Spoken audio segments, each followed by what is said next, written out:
How's it going, y'all? Conrad Sports Cards here. You already know how it is. And today, I want to talk about the 2020-2021 NBA MVP race. Right? I think this is one of the more open MVP races that we've seen in the past couple of years. Really in just this, I guess you can say this past decade. I'm not going to go that far back, though. But, Giannis went back-to-back, although I will say the first time he did win it, a lot of people were kind of thinking, he may be on the cusp of winning it, but I don't think it's a guarantee, right? But then this year, I think we all kind of knew that it would be going to him, although towards the end of the year, of course, we did think that it would be LeBron. But before the season started, a lot of people were kind of like, this is his year again. He's going to do it again, right? Then the year before that, there was Harden, right? Just absolutely unbelievable statistics, averaged 35 a game on the second best team in the Western Conference, only behind the dynasty of the Warriors.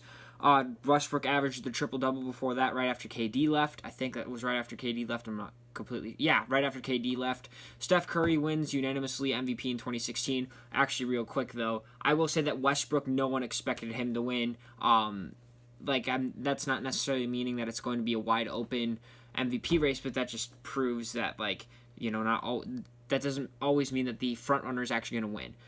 Then we had Curry win back-to-back. 2016, we all kind of knew that it was going to him, especially after they were on pace for 73 wins. 2015 was pretty unexpected, though. They kind of came out of nowhere and really just dominated the We Believe Warriors of 2015. Was pretty sick, I'm not going to lie.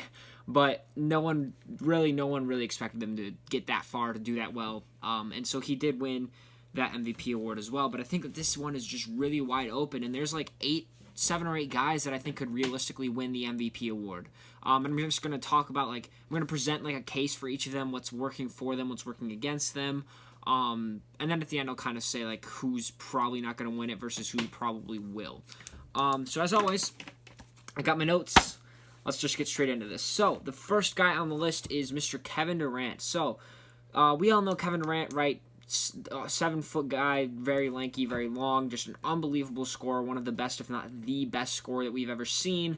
Can score once again from all 3 levels, and he's now on a Brooklyn Nets squad with Kyrie Irving. They do have a pretty solid amount of depth, and Karis LeVert, Joe Harris, Spencer Dinwiddie, Jared Allen, DeAndre Jordan, Nicholas Claxton, all of these guys, to fill out the roster, and they're looking pretty good. However, there are a couple of issues with him as far as making the case for MVP. Right. First of all, he is coming off of an injury, although I don't think that it will affect him too much, as he did. I think he either tore his Achilles or tore his ACL. I'm not completely sure which. However, in either case, I don't think it will affect him all that much. Right. That usually will heavily affect players that rely on their athleticism a lot, such as John Wall. So it will be interesting to see how Wall recovers. But with Kevin Durant, he doesn't use his athleticism too often. He's not a very physical player. He uses craftiness and his length to create shots for himself. He's pretty much unguardable because of it. So I don't think it'll affect him too much. Maybe he is a little bit worse defensively, but it's not like he was a defensive stud anyway. It's not like that's what made him as good as he is today, right? So I don't think it's going to make that much of an impact as far as an MVP case goes. Now, this team is also very boom or bust, and in order to win an MVP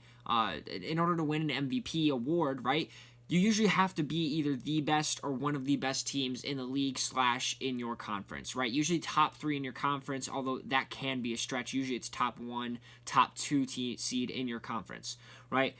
This team is either a 2 seed or a 6th seed because they have the talent, but the question is chemistry, fit, locker room drama, all of the above, especially just with this team that they have, right? So fit, of course, you have Kyrie Irving, you have Kevin Durant, and then you also have, Karis LeVert, Spencer Dinwiddie are the 2 big guys. You have 4 guys that are all best when they have the ball in their hands, and if they had gotten a guy like Drew Holiday that works well off ball, then they would have probably been number 1 seed, number 2 seed guarantee. However, because of this fit, these chemistry issues that they may face, with the amount of ball dominant players that they have, it's a little bit rocky, right? And then another thing, of course, Kevin Durant and Kyrie Irving tend to be 2 of the more outspoken vocal players in the league.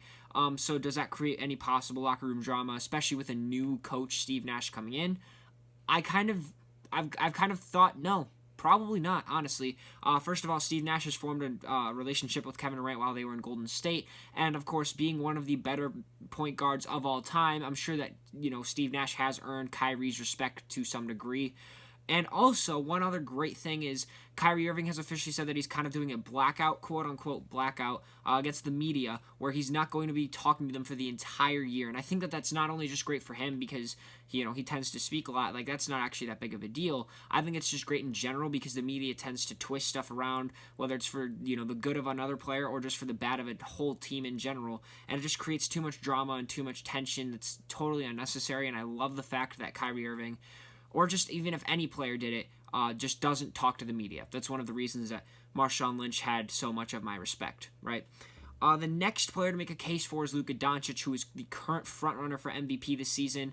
One of the best players, especially one of the best young players, only 21 years old, but the guy's a pass-first guy, but he's unbelievable at it, of course. Unbelievable ball handling, and if you do force him to score, he will do so, and he can pretty much average 30 points a game on any given night. He's also a fantastic rebounder. Well, like I said, great ball handler, also just extremely clutch. There's very little that this guy can't do. There are areas he can improve, though. No one's perfect, but he's just a very good player, and he's only 21, like I said. Plays like a vet, once again, at only 21 years old. Now, while his statistics and his play overall is just excellent, especially at his age, the biggest issue with him is wins. Like I said, you usually have to be a number 1, number 2 seed, maybe number 3 in your conference in order to win MVP, and this Dallas Mavericks team is not good enough to do that, right? They have Kristaps Porzingis, and even he is just injury-prone. They have Josh Richardson.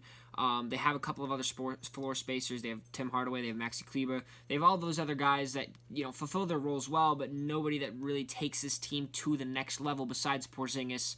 And like I mentioned, he can be quite injury-prone. I don't expect this team to be much better than a 6th, maybe even a 7th seed in this deep Western Conference, and I think that's going to be one of the biggest issues for him. However, there is also the case to be made that because this race is so wide open, if he does average a 30-point triple-double, maybe wins don't matter as much for him to actually win MVP, right? Because if there's so many guys that are in competition for it, there's a lot of guys that are on good teams that are doing putting up great numbers statistically. Maybe if he just excels really well and averages a 30-point triple-double, like I just said, there's a real chance that he wins MVP because of that, because there's no other real clear frontrunner, right? There's too many guys that are averaging like the same stats, on the same level of team, right? Like 1 seed, 2 seed, 3 seed, that if a guy comes in and averages a 30-point triple-double, he has a chance to take that MVP title. The next player on the list is Giannis. I think this one's going to be quick. So, of course, he's just won the past 2, and I think that's kind of, the biggest reason for him to win. Of course, he's just a fantastic player, extremely dominant on both sides of the ball, actually extremely versatile defender. Not the best ball handler, not the best shooter, but he dominates using his size and his strength to his advantage, and his speed, of course, as well. And it's just an absolute force on the floor, pretty much unstoppable, unless you have, like, a Bam Adebayo on your team. Now, the issue with him, of course, is he's going to have voter fatigue, right? He's won the past 2 MVP titles, and unless he has a massive jump statistically, or this team is obviously one of the best teams of all time, like they win 70 games, then, then he has a chance to win the MVP, but I highly, highly, highly doubt that's actually going to happen. Just looking at the current way that this Bucks team is constructed, they're obviously not going to be one of the best teams of all time, and just looking at Giannis overall, how much better can he get, right? Unless he attempts more shots per game, I don't see his stats getting any better than where they are now. Plus, because his stats are already so good, the statistical jump that he would have to make in order to win MVP would be insane, and I don't know if he could actually reach that. The next 2 players on the list, because they play hand-in-hand, are LeBron and Anthony Davis. They're obviously on probably the best team in the entire NBA. The Lakers are an absolute juggernaut this year. They went out and just grabbed a bunch of guys in free agency and during the offseason and trades and stuff like that. They're the obvious championship favorite as of right now. Of course, things could change down the line. However, this is something similar to what we saw with the Dynasty Warriors, Golden State Warriors, right? They had Kevin Durant and Kyrie Irving, Kevin Durant and Stephen Curry, who were both top 5, top 10 players, top 5 players in the league at that time, right? If not the 2 best players in the league at that time. And they were both on the same team, right? Their teams were dominating, best in the league by far, and their statistics were great. But because there were 2 top 5, if not top 3 players on the same team, they weren't going to win MVP because they had another star with them. And so people would constantly use the excuse of, oh, they had this guy with them. They had this guy with them. They don't deserve the MVP title because they're just a super team. And they're going to say the same thing about the Lakers. They already have. A lot of people were saying that LeBron was getting carried by Anthony Davis in the finals. And I mean, that's not really true. Anthony Davis is just another superstar on the team. And after Anthony Davis, their talent level was actually quite horrendous. So I don't think that he got carried whatsoever, especially because the team wasn't all that great, once again, after you go past Anthony Davis. But you're going to have 2 top 5 players on this team, and it's just going to be the same thing as with the Warriors, most likely, where people are going to be like, well, AD has LeBron, or, well, LeBron has AD, so why would they win? Because they have another superstar on their team already, another top 5 player on this team already, right? Nobody that can really play second fiddle, quote unquote. I think 5th player on this list, I'm not completely sure. The 5th player on this list is going to be Stephen Curry. This one's kind of up in the air for me, but I decided to throw him in anyway because, I think he still has a chance. Obviously he's coming off of a hand injury, so getting some extra rest, especially compared to some of these other teams that had to kind of rush through their offseason, probably gives him an advantage, especially starting out the season and towards the end of the season when other teams and other players are probably going to get a little tired, unless, of course, they did have some nice rest before or during the season. That is something he can use to his advantage. He does have a pretty talented roster with, Kelly Oubre, Andrew Wiggins, Draymond Green, James Wiseman, Eric Paschall, all those guys. They have a very nice starting 5. However, one of the biggest issues, of course, is chemistry and also just star power overall. Andrew Wiggins is all right, but, kind of overrated, or not overrated, but overpaid, and he's just not all that productive. There is a chance, of course, maybe he breaks out, but I highly doubt that he does. Kelly Oubre looks like a great piece, but I think he's more of a rebuilding piece than he is for a win now, unless, of course, he's your third option, which he can maybe be on this team. However, there is no defined second option on this team, which kind of scares me. James Wiseman is only a rookie, and he's a very raw prospect as well. Nobody really actually has dug deep into these prospects. I did. Well, not nobody has, but if you've heard people talking about him, they may not have. And he is a bit of a project, especially for a second overall pick. And so I think it's going to take time before we actually really see him having a major impact on the offensive side of the ball, especially. And, of course, Draymond Green is just a very impactful player, but he doesn't, put up a lot of points. I don't know for sure if this team is... Once again, it's kind of going to be a Luka Doncic situation where I'm not sure if this team is going to actually win enough games for him to make a serious attempt at winning the MVP award, right? There is a chance, so that's why I put him in this list, right? Because I think that there's still a very good chance that, well, not very good, but I think that there's a solid chance that he does put together the story, or the team does well enough for him to win an MVP title or award? MVP award. But I really, realistically, he's probably one of the lower end prospects on this list that I kind of just threw on there because there's a chance. Now sixth player on this list is Damian Lillard. This may come as a surprise to some of you, but the biggest issue is that a lot of people are underrating this Portland Trailblazers team, and in all honesty, I think that this team could easily be a top 4 seed for sure. Top 3 seed may be out of the question, but I wouldn't be surprised at all if they ended up in the top 3 this year. A lot of people have just not been giving them the credit they deserve. Nobody's really been paying attention too much to their offseason, but they're also looking at their bubble performances, and they're saying, what in the world, they weren't even that good then. Their changes were all right, but they didn't improve all that much, which we'll get into in a second. But you can't look at their bubble performances and act like, that's how they're going to play now. CJ McCollum was dealing with a back injury. They had a lot of guys actually returning from injury. Yusuf Nurkic was coming out of quarantine. He was coming off a major ACL tear, and so he was just not fit whatsoever to be playing at all, right? His biggest issue was just stamina. He was not doing much at all on the defensive end, and of course on the offensive side of the things, especially in the late game, he just wasn't very active because his stamina, once again, his energy level was just incredibly low. And of course, one of their biggest issues then, of course, was also defense on the wing, and they just added Derek Jones Jr. and Robert Covington, who are 2 very, very good wing defenders in the NBA.